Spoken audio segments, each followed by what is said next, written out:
Hello all, I hope you're doing well today. If you watch this channel and maybe even the main channel, you'll know I'm very wary of ideology. And what I mean by that is mental constructs which explain reality to ourselves. Now, these aren't necessarily wrong in and of themselves. It's normal to think about, what you agree with politically or personally and so on. And sometimes to have an overarching model which you can sink into, which can guide you. That's somewhat normal. The issue comes when we try and apply that as an eternally fixed model, And this is one of the main reasons I think why institutional religion becomes so off-putting for so many people. And I'm sure you've all seen this, and I'm not going to try and promote religion at all in this video. I'm going to try and understand how many people become very hyper-religious and hyper-dogmatic and think their view is completely correct. And then that leads other people to perfectly rationally say, well, how do I know who's right? I'm, conservative leaning, but how do I know the Orthodox Church is right? How do I know the Catholic Church is right? Maybe it's some Protestant denomination. And you can drive yourself mad with these questions. And even if you join one of those traditions, there are traditions within the traditions, so it goes on and on and on. And again, I'm not saying that it's wrong to have your own unique beliefs or your own integrated practice which works for you or comes from your historic nation, your historic group. I think these things are all wonderful things. But again, the problem is when we try and make them ultimate universals throughout time and even beyond that.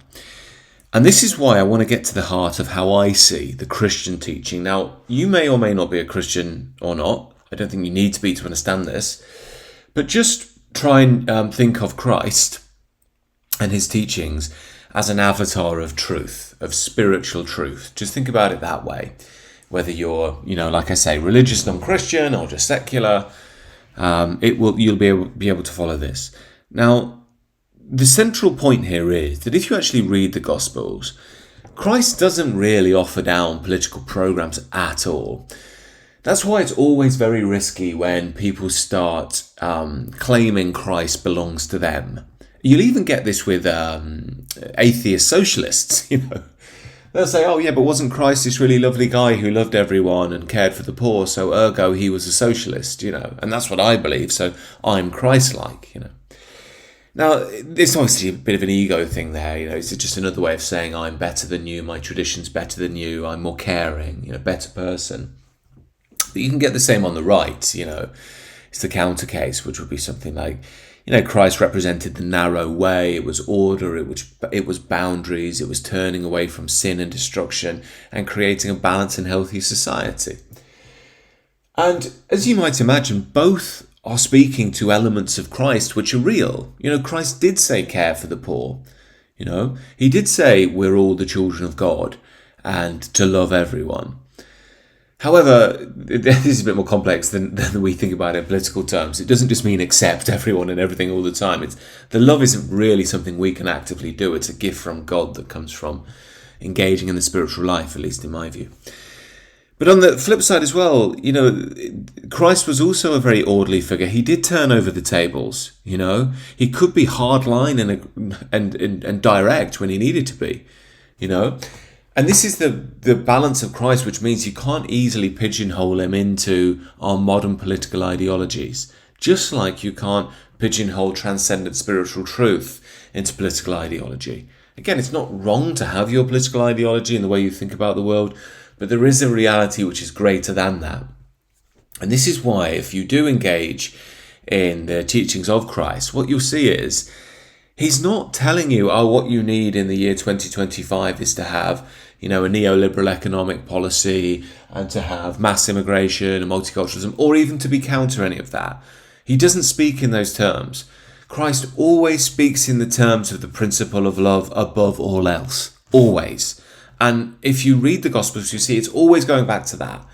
So it's less have a given political opinion and political ideology, and more, what's the energy that you're enacting behind your political ideology? Does it make sense? So even if someone is, completely counter to you in the way they see the world, that's fine depending on their energy. And this is one thing I'm very cautious of, in the online world. I don't really care so much what someone's worldview is, I care what the energy is behind it. Because if someone's just yelling and screaming and shouting, it just doesn't matter. They're just lost in their ideology. But you do see people on both sides of the spectrum and in the middle and everywhere else where they just have a bit more openness to a more transcendent worldview. Now, this is rare, but I think it's going to have to get more common if we are to overcome the challenges of modernity. And it's like I say, the only thing we can do, we can't control other people, so it has to be, well, how is this enacted in my own life? Are my beliefs emanating from a true place? Are they authentic, or are they rooted in shadow energies? Is there a darkness in there? Is there a hatred in there? And for some people, they might even say, well, yes, there is, but I don't care. Some of us might have gone that far down the dark path. That's sort of Nietzschean in a sense. But the point is, this is more of a meta-karmic understanding of spiritual truth, is you will pay for that down the line. Even if you get a short win now. This is why the gotcha culture is so bad on YouTube. Everyone gets destroyed now. Well, we think we gain because, our political opponent, let's laugh at them being destroyed. But the problem is down the line is we're not really learning. We're not learning the counter view at all. We're not learning its nuances, its depth. And you don't know that. You don't know how it's going to come at you, And there might even be elements of it that are right as well. So the broader point here is, if we are truly to evolve, it has to be the transcendent love principle over the particulars of political ideology, And this, again, is a bit of a distinction between what I often call the higher self and the lower self. Our lower self can have our ideas about politics, about the world. That's normal, it's human. But the part of the spiritual life, especially the Christian life, is cross-referencing those views against the higher principle of love. And as you might know, if you know my content on the main channel, I have some controversial beliefs through the modern liberal frame, But I have checked those over a number of years to think, am I solid in this? Is this rooted in some hatred of the other? I can confidently say, no, it's not. And if it was, then I'd have to do some serious soul searching, because it's not just going to destroy me down the line, it will destroy what I believe in as well. You have to be rooted in solid ground. It's essential that we are. So again, as I say, if we can be very clear that what our worldview is emanating from is a sincere search for truth, no matter where that takes us, if our broader goal is, if you're willing the good of the other in a way that you would see is going to be the best on a national, even a global, and even a personal level on a scale, then I think we're on the right track. And we might come to different conclusions, but if you have that spirit within you to be open and listening, then you'll be able to overcome those challenges, quite easily. It's normally we bed into our own ideology when it's challenged, and that creates, the political back and forth, which just never ends, and we don't really evolve as a species. In fact, we degrade. Anyway, I thought it was important to try and make this understanding clear, because I think this is the real differential between the spiritual life and the political life. And of course, the spiritual life is much richer than just this, but it is a fundamental understanding about the spiritual reality at the heart of things, but also how that sits at the very heart of the traditional worldview as well. Anyway, I hope this was useful for someone out there. Do join the Substack for exclusive content, discounts on the courses, monthly calls and so on, and enjoy the rest of your day.